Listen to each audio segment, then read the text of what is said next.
So we are today going to talk about the 119th Psalm, Tehillim, chapter Kuf Yud Tet, and say talk about it because it is the longest chapter in Tehillim. It is 176 verses. It's a chapter that's 8 times 26. Is that correct? 8 times 26. Is that 176? No, it's not. Uh, but I think there are 26 letters of the Hebrew alphabet, but we'll have to erase that. If we look at the first verse, right? Ashrei Tmimei Darech Haolchim B'Torat Hashem. Happy are those who walk blameless in the way of God. In the second verse, Ashrei Notzrei. In the third, Af, and then Ata and 4, and Achalai, and Az, and Odcha, Biyosher. So there's, and then the finally 8 is Et Chukecha Eshmor, also an Aleph. And then you look, 9 is Bamen. If we would continue to scroll down, we have B'Siftai, B'Derech, B'Fudecha, B'Chukatecha, and then starting 17, you have the Gimel. It's known as the chapter of 8 verses. Now, obviously, it's 176 verses. So when we talk about a 10 verse chapter, there are themes to the chapter, and a lot of the themes are obviously similar.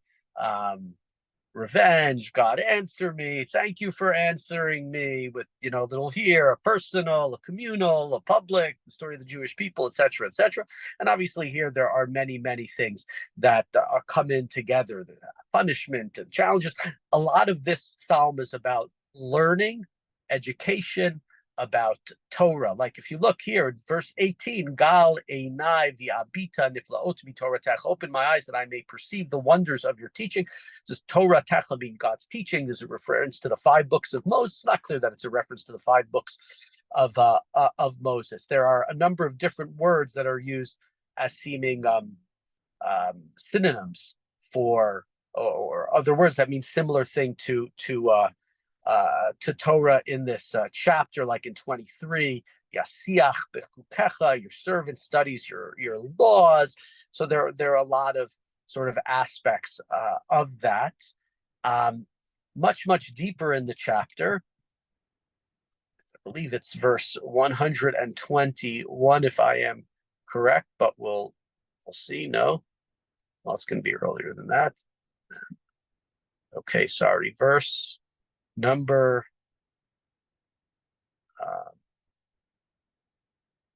can't find it now that I'm looking at from it. Verse 97, which is the Mems, has a verse, Ma ahavti Toratecha kol hayom hisichati. How I love your teaching. It is my study all day. It's like Tevye and the Fiddler on the Roof. If I could be a rich man, this is what I would want to do. Studying your Torah is what I would want to do. That would be delightful for me. And again, and we don't know exactly what the word Torah means. And then we have a couple of other nice verses after that. Me oivai tichakmeini mitzvotecha ki leolam li. Your commandments make me wiser than my enemies. They always stand by me. Right. So by studying the Torah and being part of it, we're able to become wiser. That verse itself, that verse 98 in chapter 119, is set as part of a siyum.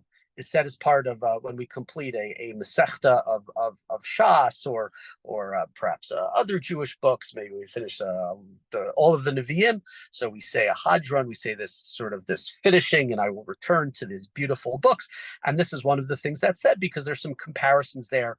The idea of somebody who's spending their life doing things that are worthwhile versus doing things that are not so worthwhile. I think that Charlotte and the Weissmans are coming on. I don't know if you guys made it on. So yes, thank you. Ben, we'll review.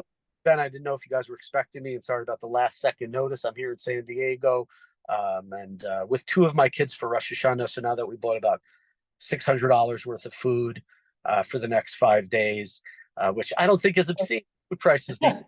Right. It's not my problem. It's not my problem.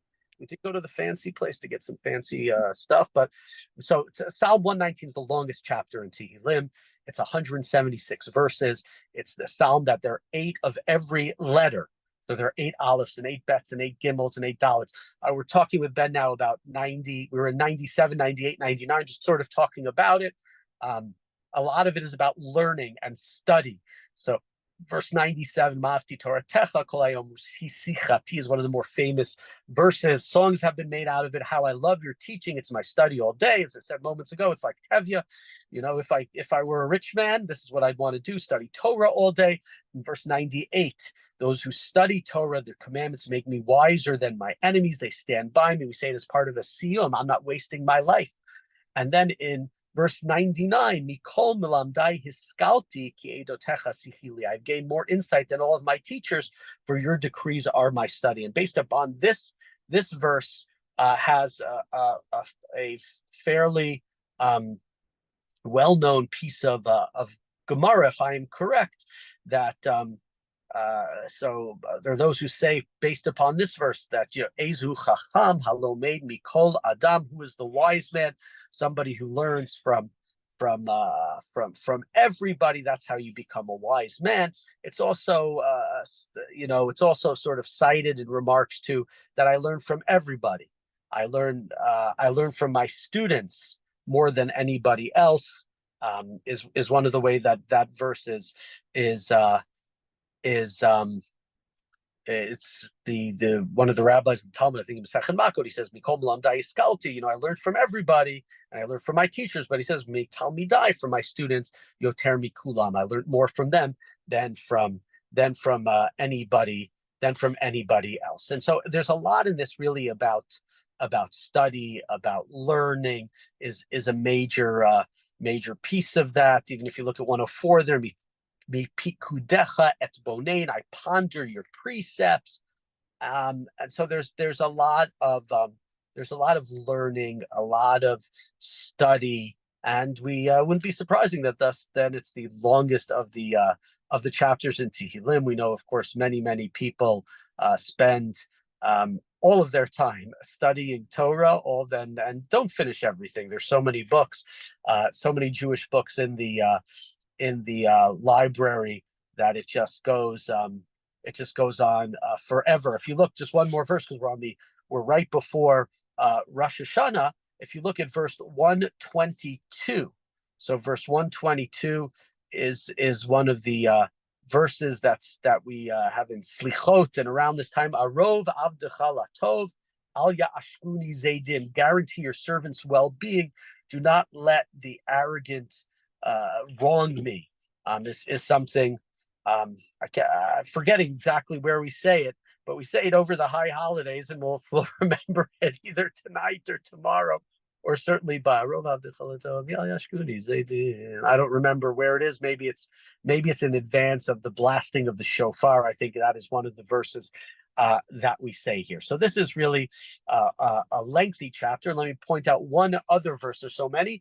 Verse 126, Eit la'asot lahashem heferu toratecha. When it's a time to act for God, they violated their teachings. And this is a verse that becomes important later on in the Talmud and in different places. It's a verse that sometimes to keep the Torah, you have to violate the Torah. That's something that you need to do.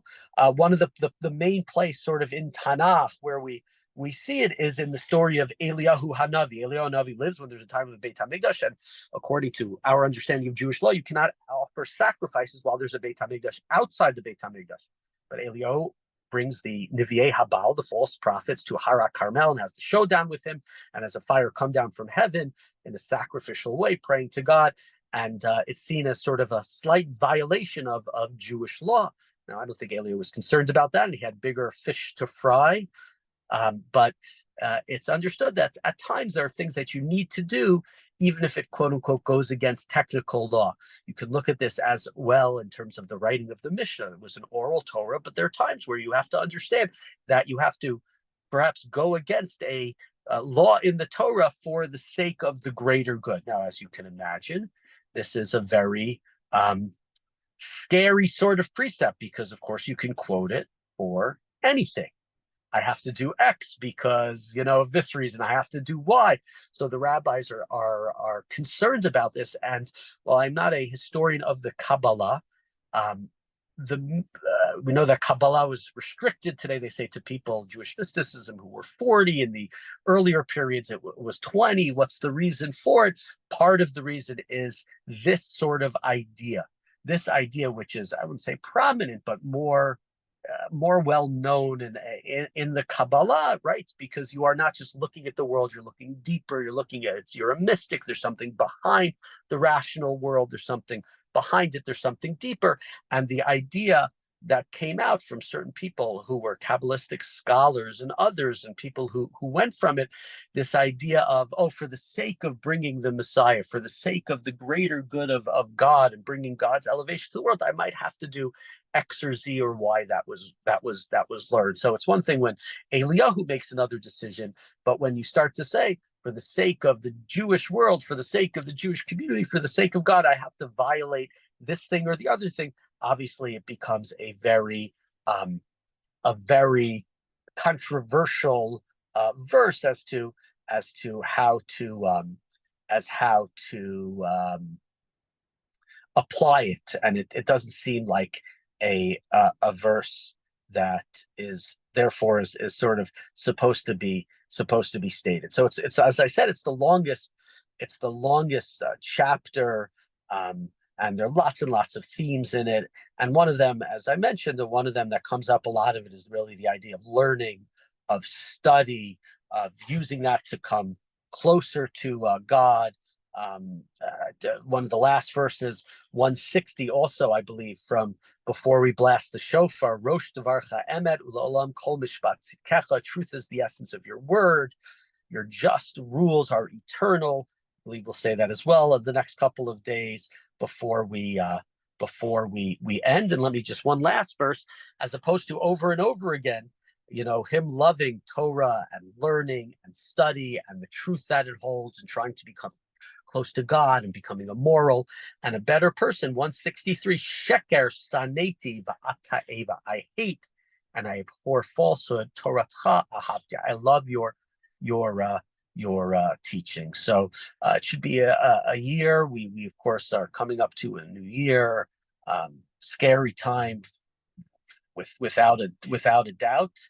And hopefully our Torah study can teach us on a small level how to act better and be better and be kinder, and just share that, because the world needs. It's a world it's fraught with all sorts of fear and all sorts of worries, and we're learning today, and I'm sure you saw already, that I believe 8 chayalim were already killed in Lebanon, and it's frightening. It's frighteningly scary. I know, it's war. Yesterday, when the bombs were raining down all over Israel, I wasn't particularly scared. I wasn't particularly worried. I said to somebody, I'm numb to it almost, sadly. But when I start to see this, and you see that all these soldiers are dying, and so, my only words are, lean in, as you guys are. We have to lean into our Judaism. We have to be proud of it, and we have to be, I think, even not in a harmful way, but demonstrative, proud of who we are. Don't be scared to wear your kippah. Don't be scared to have your high necklace on. And one other thing, we'll get to it eventually.